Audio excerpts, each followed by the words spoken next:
आणि आता बातमी आहे विद्यार्थ्यांसाठी सीईटी परीक्षार्थींसाठी महत्त्वाची। राज्यात दुसऱ्या सत्रातील सीईटी 9 ते 21 मे दरम्यान पार पडणार आहे। यंदा पहिल्यांदाच जेईई परीक्षेप्रमाणे यंदा विद्यार्थ्यांना दोनदा संधी मिळणार आहे। यासाठी 4,92,000 विद्यार्थ्यांनी नोंदणी केलेली। यामध्ये एमबीए, पीसीबी आणि पीसीएम या 3 प्रमुख परीक्षांचा समावेश आहे।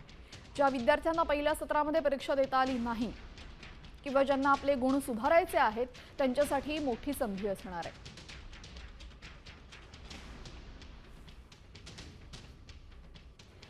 तर कधी होणार ही परीक्षा? 9 मे रोजी होणार आहे। एकूण विद्यार्थी यासाठी किती अपियर होत आहेत? 53,931 विद्यार्थी परीक्षेसाठी बसणार आहेत।